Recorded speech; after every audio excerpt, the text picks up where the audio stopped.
Abatuuze b'e Ssemuto ekiri mu disitulikiti y'e Nakaseke batwalidde amateeka mu ngalo ne bakakana ku muvuka gwe bateebereza okuba omubbi ne bamutta n'oluvannyuma omulambo gwe ne bagukumako omuliro. Waliwo ekirango ky'Essemuto ekiranga ebintu okuli ekirango abantu batandika okukuŋŋaana naffe ne tujja tugenza okusanga obuvuka bamubbi amayinja abamutta ne bamusuulamu akavubuka masita n'aŋŋamba mbu wali nga ku dikaasi batiddewo omuntu nange ke kujja wano gamba kaŋŋaane ndabinga egamba omuntu abadde abba tivi naye nga nange saabaddeyo simanyi.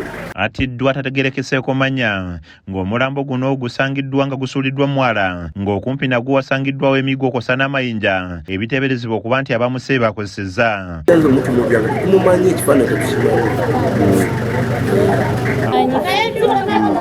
amawanga maali getutamanyi kati agali abantu ekisinga ekisooka tebalebeera nannanga babeera nabiboogerako kati tokola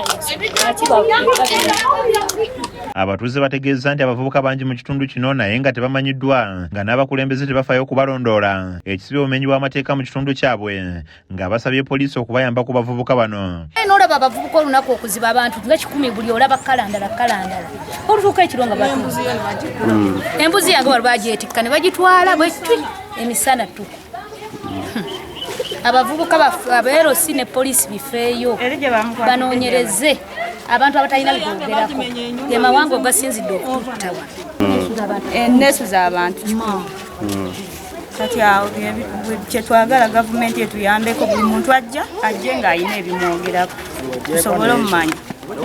Poliisi okuva e Ssemuto ezinejjawo omulambo ne gutwalibwa mu ggwanika mu ddwaliro e Nakaseke ng'okunoonyereza bwe kugenda mu maaso. Kizza Peter yakusakidde eggulu lino ku Lwa KSTV Agaleero.